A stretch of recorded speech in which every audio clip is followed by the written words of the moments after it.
Hello everyone, welcome to the session. In today's session, we're going to talk about Age of Revival. We will talk about Renaissance. Okay. Now, when we talk about Renaissance, what is Renaissance? Basically, it started in the 14th century and continued to the 17th century. Okay. If we talk about Renaissance, so somewhere it started in 14th century and it continued till 17th century. But when Age of Revival came, when Renaissance came, the period is known as early Renaissance, and we see that it started in 1400 and it started with the invention of the printing press by Johann Gutenberg. जो printing press था, इससे पहले हमने जो हमारी previous जो हमारा session था उसमें हमने एंग्लो नॉर्मन्स और हम देखते हैं मिडिल इंग्लिश पीरियड के बारे में बात की थी, जिन्हें हम डार्क एजेस कहते हैं. ओके हमने देखा कि ग्रेट फेमाइन आया. Okay we saw peasants revolt, war of roses, तो बहुत सारा 100 ईयर वॉर हुआ था, तो डिस्ट्रक्शन हो गया था. तो डार्क एजेस के बाद एक रिन्यूअल यहाँ पर हुआ था, इसीलिए यहाँ पर इसको बोला जाता है age of revival. Okay renaissance का मतलब है यहाँ पर okay renew. Okay renewal of the ancient text, Greek, Latin. But how did the ancient texts renew? We see that in 1440 in Germany, okay, in 1440 in Germany, printing press came, okay, by Johann Gutenberg, and in England it came in 1476.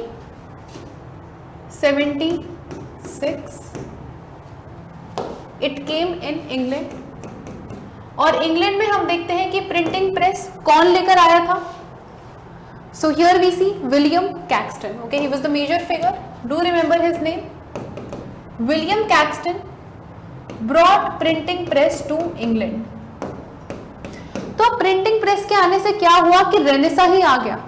Printing press के आने से हम देखते हैं कि जो middle class लोग थे, ठीक है, उन तक भी जो बुक्स थी वो पहुंची, बिकॉज जो रेट्स थे बुक्स के वो चीप हो गए थे और ज्यादा क्वांटिटी में बुक्स वाइड स्प्रेड हो रही थी, तो सब लोग उनके बारे में पढ़ रहे थे.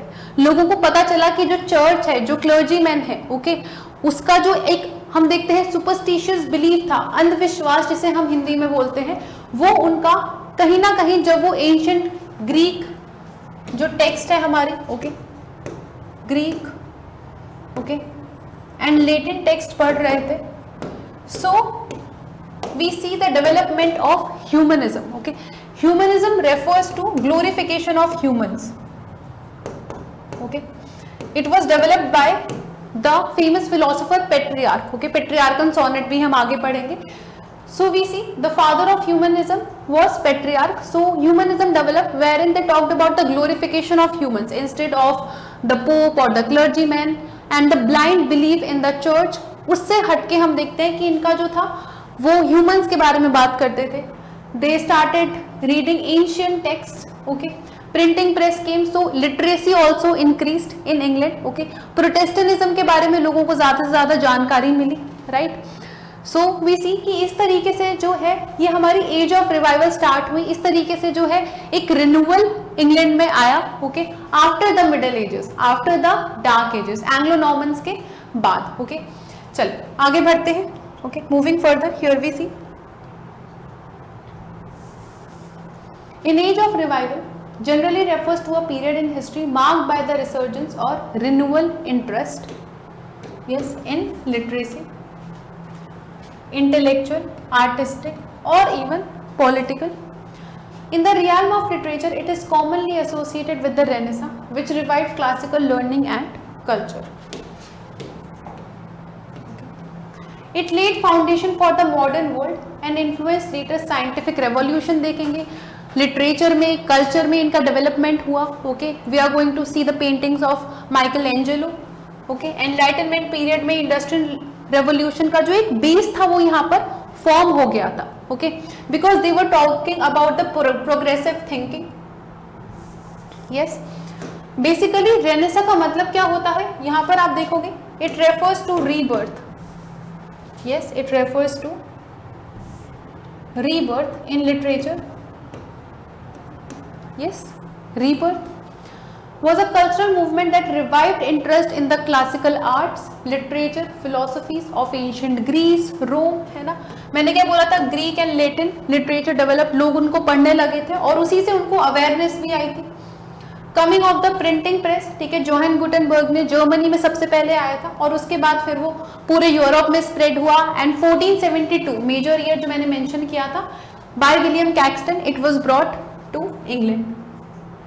यस, इससे हम देखते हैं what all happened, that literacy increased. Okay, literacy was increased, books became cheaper, allowing middle class to afford them, right. Middle class was able to afford these books. Literacy rate increased, people were reading great number of books and university schools flourished as texts were read widely. Okay, widely ये text read की जाने लगी. तो हम देखते हैं कि किस तरीके से लिटरेसी जो थी हमारी इंक्रीज हो रही थी. ह्यूमनिज्म मैंने बताया, father of humanism. Yes, who is the father of humanism here? We see Petrarch. What did they talk about? The works of Greek and Roman philosophers were printed and circulated, fueling Renaissance humanism. Right? They were fueling Renaissance humanism. Scholars such as Erasmus, Machiavelli, Thomas More published influential works and it shaped intellectual thought. Scientific knowledge, example जो Copernicus है, heliocentric जो उन्होंने theory दी थी, okay, spread faster and it challenged the medieval beliefs. True. Then moving further we see, यहाँ पर हम देखते हैं राइज ऑफ नेशनलिज्म, बिकॉज उनको जो है हम देखते हैं government use printing to promote laws, decrees national identities. Kings and rulers began using print form of propaganda. Okay, कि प्रोटेस्टेंटिज्म जो था वो ज्यादा डेवलप हुआ था. जो कैथोलिक चर्च था, ठीक है, अभी हम मार्टिन लूथर किंग के पर्सपेक्टिव पे भी आएंगे. Decline of the monopoly of the church, जो कैथोलिक चर्च की मोनोपोली थी इससे पहले. Okay,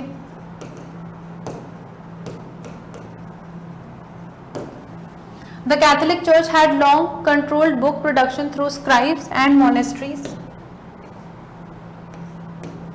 With printing, secular and diverse viewpoints emerged, challenging traditional religious authority.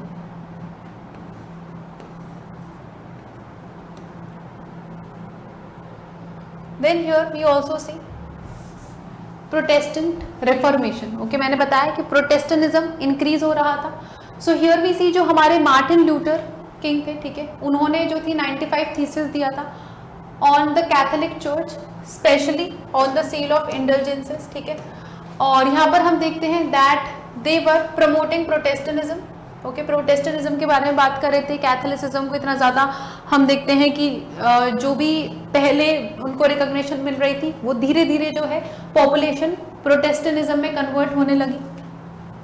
Okay, और इसमें जो सबसे बड़ा जो रोल था वो था प्रिंटिंग प्रेस का. Allowed Protestant ideas to spread across Europe. पूरे यूरोप में जो है प्रोटेस्टेंट आइडियाज स्प्रेड हो रहे थे, फैल रहे थे. Weakening the Catholic church control over information. Vernacular जो बाइबल थी, ठीक है, ट्रांसलेशन फिर हम देखते हैं बाइबल के आगे जाके देखेंगे बहुत सारे ट्रांसलेशंस भी डेवलप हुए थे, राइट. और जो मेजर अचीवमेंट्स थे आप देखोगे कि ये जो है इमेज मोनालिसा की है. ओके, रेनेसा पीरियड में ही हम देखते हैं कि बहुत सारे writers, painters, they were writing good literature. Okay, they were painting good images, paintings. और फिर हम देखते हैं कि साइंटिफिक डेवलपमेंट्स, एक्सप्लोरेशंस भी इस पीरियड में काफ़ी ज़्यादा हुए.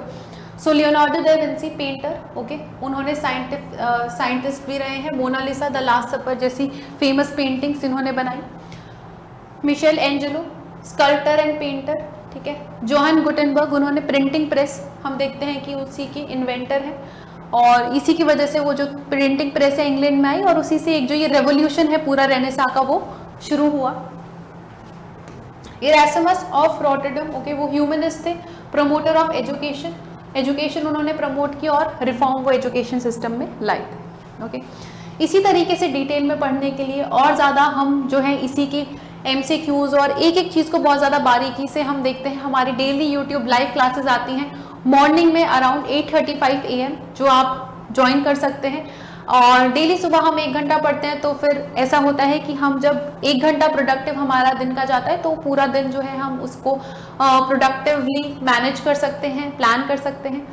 ओके, सो इसी तरीके से जुड़े रहिएगा। और हमारे जो कोर्सेज हैं, आज हमारा जो है 2.2 बैच भी लॉन्च हुआ है।